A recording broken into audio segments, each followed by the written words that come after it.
Years of research into teaching and learning have uncovered some basic fundamental principles of how all people learn. This will just be a quick overview of how I've tried to bridge that research with my practice in what I'm calling a pedagogical framework. But first, an excursion into the world of photography. The photographic technique of framing involves finding something that draws the eye, that sits around an object to draw the viewer's attention to that thing. Here's an example. The lady is the object of this picture. The eye is naturally drawn to see her there in the center as she's framed by the windows of the subway car.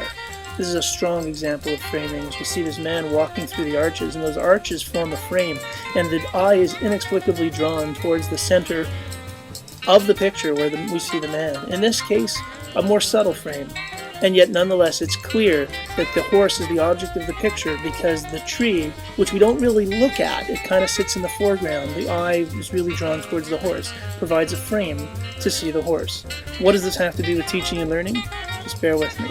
First, the three pedagogical principles, primarily drawn from this book, How People Learn. It was written in, I believe, 1999 and then updated again in 2000. Studying years and years of research, they pulled out three fundamental principles of how people learn. As an outgrowth of that book, another one was written called How Students Learn, specifically in the areas of history, mathematics, and science. These books have been absolutely seminal in forming my thinking and providing the pedagogical framework around which I structure all the teaching that I've done.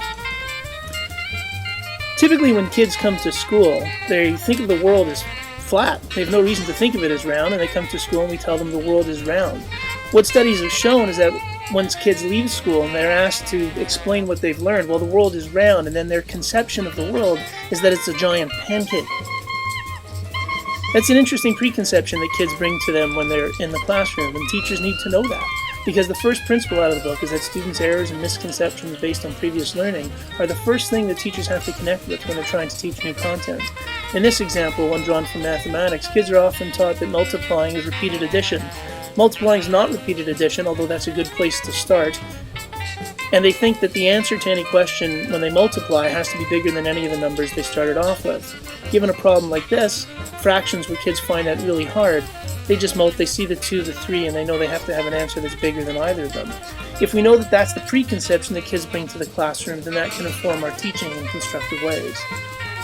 The second principle out of the book is that understanding requires not only factual knowledge of basic facts, but an understanding of the basic ideas or big ideas of the discipline, whatever the discipline is that happens to be that you're teaching. Because knowledge isn't actually built in hierarchies, knowledge is actually built in networks. For example, take something simple like 3/4. Seems like a pretty simple idea, but the number 3/4 can be represented in a variety of ways. All of these are equivalent ways to write 3/4. It might have meant money, 75%. It could be the ratio 3 to 4, 0.75, or another way to write the fraction 3/4. Now, even this extends beyond that, because 3/4, well, I could have been saying the money. 3 coins, 3 25-cent coins, which is 75 cents. See, all these ideas are connected one to the other.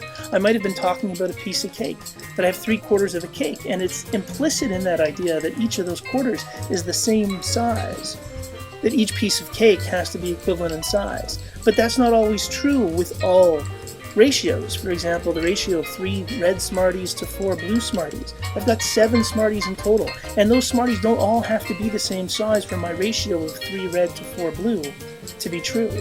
These implicit assumptions make learning this kind of material difficult for kids, and we as teachers make assumptions because we understand from the context that these things are clear.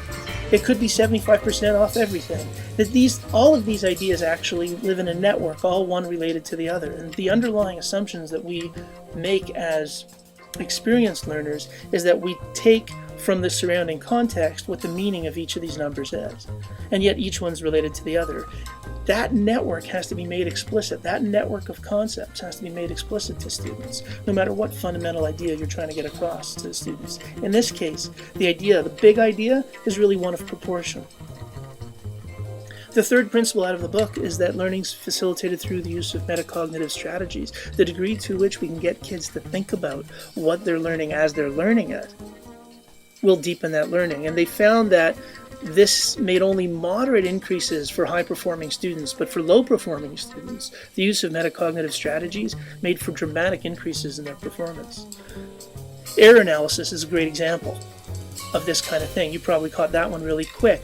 But as you look at this picture and try to find the error, look how you're thinking about it.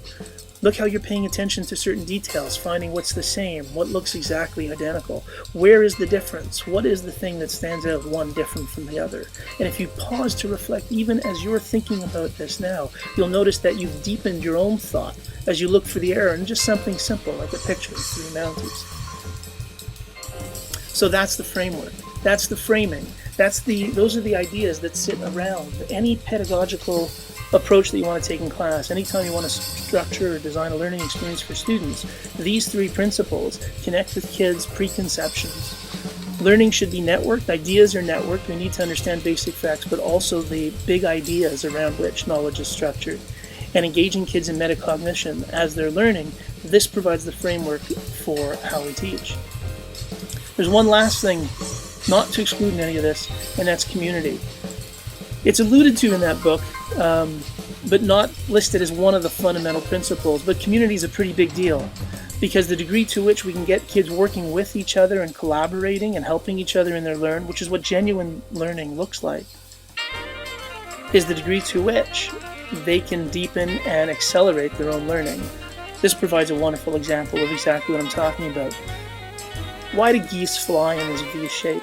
It seems quite distinctive to see the Canadian geese flying in that pattern. It happens in the fall around October, and then again in the month of March, as when the geese leave in October and return in March. Why the V pattern? Because the flapping of the wings of the lead goose actually provides a little lift for the geese just behind them. And that's true for each goose behind every other goose. And so they're able to fly greater distance. Of course, this puts undue pressure on the lead goose. So throughout the flight, the geese are constantly shifting positions and rotating their spot in the V-shaped flight pattern, so that different geese take the lead at different times. And by working together, the geese are able to fly for much greater distances than any of them would be able to fly on their own. And together they accomplish great things, which is the very distant migration patterns of the Canada geese. Of course, over short distances, if everybody goes their own way, well, yeah, you could have some success. And when they all land, that's what it looks like. And they all kind of come down, and each one chooses their own pattern, and the V is broken up. And occasionally, you need to do that. But by and large, for the most part, it's through that collaboration that great things become possible. And that's part of that framework that I talked about. It's just like we learned in kindergarten.